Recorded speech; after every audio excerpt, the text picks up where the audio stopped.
tout à l'heure. Allez, on va pouvoir attaquer. Kayan contre Kirbo. Voyons voir ce qui nous est opposé, mesdames et messieurs. Ça se joue sur Small Battlefield. Ça va pouvoir rapidement aller au contact. Le plafond est un peu haut, mais je suis pas sûr que les deux en aient réellement besoin, à moins d'un rest proposé par l'adversaire. Un down malheureusement qui ne permettra pas de convertir après ce side B. On a voulu tenter le reverse up tilt qui pouvait aboutir peut-être sur un rest à 35%. Ouais, je me permets d'avoir des doutes. Là, par contre, les pourcentages magiques, ouais, grosse méfiance. C'est pour ça qu'on propose d'ailleurs un up tilt. On n'a pas l'occasion d'aller chercher un grab, me semble-t-il, qui a été tenté de la part de Kayan, mais non, le forward air qui était en couverture hein, de la part de Kirbo. Kirbo qui pour l'instant voilà, empêche l'adversaire d'approcher efficacement. On rappelle que c'est l'un des problèmes qu'on peut avoir quand on s'appelle Rondoudou. C'est d'aller au contact. Up attack qui est défait quand l'adversaire était clairement off stage. Oh, le down smash. Il m'a menti. Il m'a menti, il n'y a pas de 150%, on explose à 80 sur un coup de surprise. Très bien fait pour l'instant du côté de Kirbo qui donc prend l'avance en ayant seulement 47% de dégâts entamés sur sa première stock.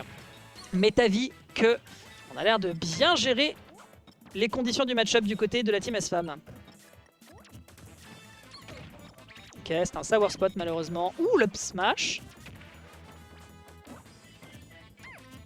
Il est prudent, il est très prudent. Il est conscient de sa burst range de par son airspeed. Ce qui fait que Kirbo a un tout petit peu de mal à lui rentrer dedans. Mais ouais, les atterrissages qui ont l'air d'être un poil problématiques. Tu peux pas te permettre de proposer une hitbox parce que si c'est bien anticipé, tu décolles. Le forward tilt aurait peut-être pu tuer un Rondoudou. On rappelle que c'est dans les personnages les plus légers du jeu. Ah, il est méfiant. Il le bait bien. Il y a de la pression qui est faite sur le corner. Kirbo n'a pas eu peur et a foncé dans le contact. Même s'il prend le back air, ouais, ça s'est perdu aussi. Hop là, petite up throw qui est proposée, c'est pas encore un kill. Ah, et derrière, on essaye un petit peu trop de s'approcher pour aller chercher le contact et le 110% qui est directement gobé par la force punitive de la part de Kirbo. Petit up tilt qui n'aboutit malheureusement pas encore à un kill, ça a été un trade. Le back air, le grab aurait pu être puni derrière sur un éventuel back air de la part de Kayan. Kayan qui peine à trouver ses situations de kill. On se baisse du côté de Kirbo pour éviter certaines hitbox. Et oui, hein, comme Kirby, comme Rondoudou, c'est un personnage qui, lorsqu'il se baisse, va considérablement réduire son hitbox. Donc c'est plutôt smart de sa part de faire ça. Le tilt, jab directement en réplique, d'accord, et pourquoi pas après tout. Et là, voilà, on peine. Le 3 stock pourrait peut-être s'augurer avec la rage accumulée. Ah, c'est dommage, il a pas tenté d'aller chercher une punish plus efficace. Ouais, side B, ça met beaucoup de pression dans le bouclier, d'accord. Petit jeu de juggle, ça va, on a quand même l'air speed pour atterrir, on ne tombera pas dans de tels shenanigans. Et le grab, et beaucoup d'options qui sont proposées, mais le whiff punish du côté de Kayan qui est encore un peu lacunaire, ce qui fait qu'on a encore l'occasion de s'en sortir du côté du joueur adverse. Et là on tente par toutes les options possibles de se débarrasser de la stock, mais non, hein. Kirbo qui se rend insaisissable, qui joue totalement pas à Smash Bros.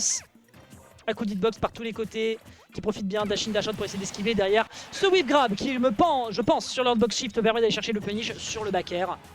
C'est du bon boulot. Ok, back air, on survit pour l'instant.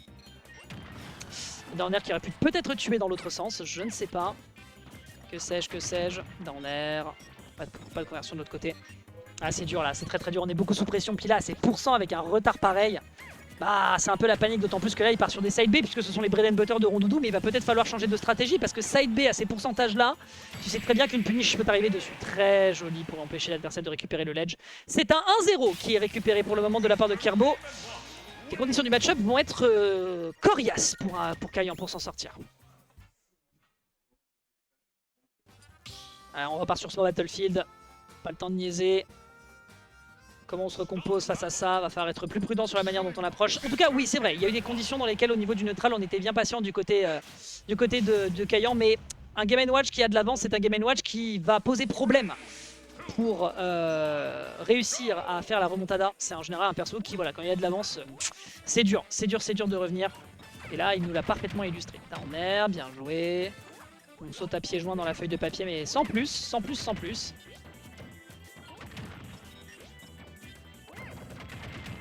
Ouais, on anticipe mal le multi-hit. Neutral air. C'est trop marrant parce que ces pourcentages-là, moi quand je vois un neutral air avec l'adversaire qui part comme ça en étant un fox, je me dis ah, up smash. Non, pas du tout. Pas du tout, pas sur Rondoudou en tout cas. Oh, belle tentative de Lullaby. On va se prendre un petit régime carné de la part de Game & Watch sans consentement. Par contre derrière, ouais, on fonce un peu trop vite dans le tas. Derrière, il y a une position de tir qui est faite. Parce que Kayang, de par son absence de range, eh bien, est obligé d'y aller. Il est obligé d'aller chercher la Kalinade pour oxyre son opposant. Oh, le backer qui était bien tenté sur la roll, ça aurait pu être le drame. Mais non, on tient le choc, le backer qui est proposé. Et derrière, l'absence de tech qui fait que le kill est récupéré. On est sur une première prise de stock. On est à 72, cela dit. On a eu l'occasion de trouver plus d'interactions en sa faveur du côté de Kayang. Ok.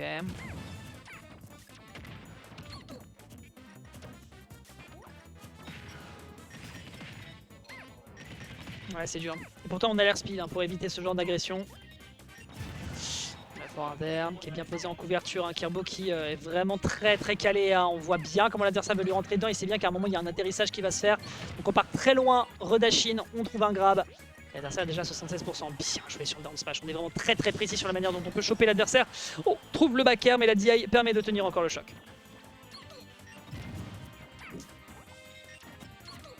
Insaisissable, il est insaisissable. On profite parfaitement des plateformes. Petit forward throw pardon, qui est proposé. Comment tu tues, tu peux pas te permettre de commit, tu sais très bien que la moindre erreur... Oh, le petit qui était proposé, c'est un neutral air, mais on tient encore le choc parce qu'on était sur le center stage de la part de Kirbo. Pour le moment, il tient le choc, il est intuable. Ok, ça va être... Oh, d'accord, turnaround Nair, et pourquoi pas après tout. On a 110%. Là, niveau des approches, c'est dur, c'est dur. Ok, le down air, on anticipe mal On anticipe mal le multi-hit. Pour le moment, on s'en sort bien, on arrive à trouver quelques dégâts importants, quelques dégâts capitaux, mais ce ne sera pas assez. Ce ne sera pas assez. Kayang qui se rattrape, qui se prend ici cette bonne hitbox. Ok, le Nair, un grand classique pour un adversaire qui n'est pas prêt. C'est un shield poke derrière garanti. Ok, taunt pour la beauté du geste. Petite taunt alors qu'on est en train de perdre d'une game. J'appelle ça de l'audace. Petit back air, petit wall of pain. Et oui, Rondoudou sur mêlée, ça pouvait être le cas, mais du côté d'Ultimate, ça se joue plus du côté de Game & Watch. Ouais, t'auras rien là, malheureusement, c'est bien anticipé cette fois-ci de la part de Kirbo, qui réenchaîne, qui prolonge cette phase. Ouais, l'air dodge, l'air speed, on se frustre un petit peu hein, du côté de Kayang. C'est dur, le head trap de Zinzin. Hein. Perso de fou, hein, sacré personnage les amis, Game & Watch. Avec Rondoudou qui essaye de tenir, et derrière, au niveau de la DI, c'était absolument immaculé. On a l'occasion de revenir, l'air speed, enfin pardon, la speed, la mobilité de Game & Watch qui permet pas de trouver ce type de punish, et on se perd un petit peu au niveau de l'atterrissage par les airs. Petit neutral qui est fait de la part de Rondoudou. Le forward smash un peu gourmand, forward tilt qui n'aboutit pas encore à un kill. On est en train peut-être de perdre patience du côté du joueur de Rondoudou. Il n'y aura pas de grab qui sera fait, on fonce tout de suite dans le tas avec un double forward air, la dash attack qui ne sera pas punie de la part adverse. Subthrow, ça prend pas encore le kill bien sûr, hein. C'est pas une kill throw de la part de Game & Watch. Ok, petit jab qui est fait, dash attack en sour spot malheureusement. Bon back air, cela dit on profite bien de cette rage pour essayer de mettre l'adversaire hors du terrain. Attention au forward air, attention au forward air, et derrière la bombinette dans la bouboule qui fait donc le kill. Mesdames et messieurs, on est sur un 2-0. Est-ce qu'ils vous ont dit que c'était BO5 ou pas? Parce que c'était le cas la semaine dernière, mais... Non, je disais que c'était le cas.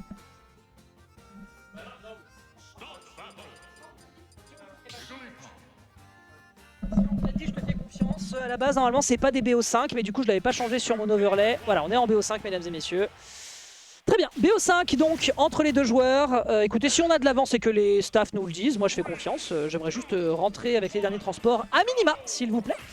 Voyons voir un petit peu. Après, si on voit comment Kirbo pour le moment s'en sort dans le match-up, ça pourrait être expéditif. Mais on va quand même ne pas vendre la peau du Rondoudou avant de l'avoir Oxy sur cette dernière, peut-être, game. Puis techniquement, en plus, oui, c'est la peau de l'ours comme si elle avait de la fourrure. On rappelle que dans le film Détective Pokémon, je sais pas si vous avez déjà vu l'abomination que peut être Rondoudou, mais c'est effectivement le cas. C'est une horreur poilue. Avec du pelage. Bah, en même temps, si tu pars du principe que ça houppette, c'est censé être des cheveux, oui, techniquement ça fait sens. On trouve pour l'instant de bons dégâts en bloc, hein, toutes les approches. La grande majorité des approches qui sont proposées de la part de clients qui sont bloquées pour des histoires de hitbox, pour des histoires de multi-hit, pour des histoires de contrôle du terrain, en étant à peu près conscience de la speed, de l'air speed, de la façon dont on se meut sur ce stage. Voilà, là, encore une fois, tu peux pas t'amuser à juggle Game & Watch quand ce dernier a une clé qui peut lui ouvrir la victoire. Le backer qui ne passe pas, mais un bon drift pour éviter ici. On s'est fait un peu surprendre côté Kirbo justement pour rentrer à l'assaut. Très bon backer à l'atterrissage. Y a-t-il quelque chose qui peut être fait? Le bucket pour stall, c'est malin. C'est malin. Ouais, il le laisse venir. Le neutral air extrêmement bien joué en out of shield. Si j'ai pas de bêtises, frame 10. Oh, très belle up tilt ici qui va le gober. On ne proposera bien évidemment pas un reste à ces pourcentages-là. Ça voudrait dire qu'on pourrait redescendre immédiatement après avoir pris son... après revenir sur le terrain. Et derrière, il pourrait y avoir une punish. Donc non, c'était plutôt smart de partir sur ce dentier. Il n'y a pas de tech. Il n'y a pas de tech. Il n'y a pas de tech. Oh, bah c'est mignon ça. C'est gentil, Kirbo. Il y avait peut-être un kill garanti. On ne le saura jamais. Attention à ce forwarder qui était dangereux. 140%, tout pourrait tuer. L'hitbox qui va être confronté. Ce qui fait qu'on tient le choc. Dash attack ici qui est proposé. On a le bouclier qui est dans un sale état. On pourrait peut-être surprendre d'ailleurs à l'utiliser. Et non, le backer qui va ensuite fonctionner en zone rouge. Et qui donc grappille encore une fois cet écart. Qui aurait pu être bien plus étendu de la part de Kaiyan. C'est dommage. L'air, petit jeu de juggle bien sûr. Hein. Le juggle game d'un Game & Watch qui est difficile à contester. Ok, encore une fois, mauvaise anticipation du multi de la part de Kirbo. Ah, Side B qui met beaucoup de dégâts dans le bouclier. Peut-on le retenter? Il l'a retenté, bien sûr. Si jamais l'adversaire prenait peur et que ça partait dans le shield, c'était la mort garantie. Il le retente, hein, il a vraiment envie d'aller chercher un shield break, j'ai l'impression. Ok, la bombe, c'est frustrant. C'est frustrant, on le voit du côté de Kaiyan. Bien joué ici, l'adversaire qui prend un peu peur. On est en train peut-être de reprendre un petit peu l'ascendant mental. Bien joué, ça pourrait chercher le down air.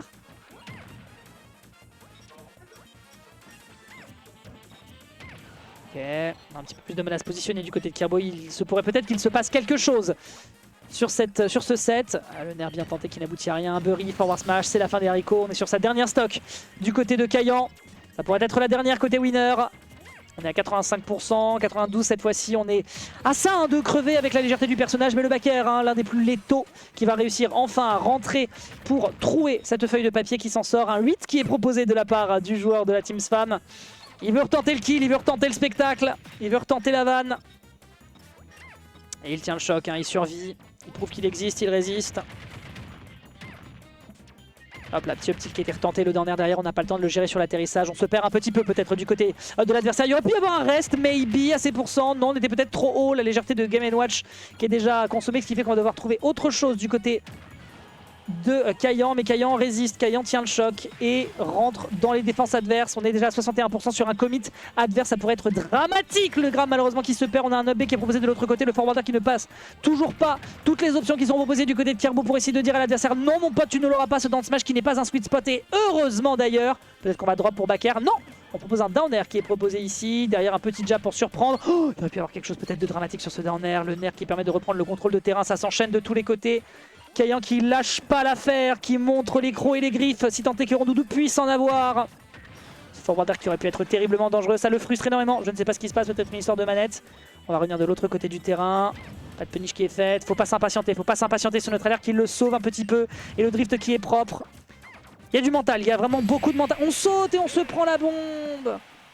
On saute et on se prend la bombe, ce qui veut dire que l'on part du côté du loser side. Peut-être y avait-il un souci sur la manette, je ne sais pas, mais quelque chose avait l'air de monstrueusement le frustrer. Je ne sais pas de quoi il était question. Ce que je sais, c'est que Kirbo s'en sortira sur un 3-0. Je ne sais pas quel a été le problème. Mais ce que je sais, c'est qu'a priori, il y a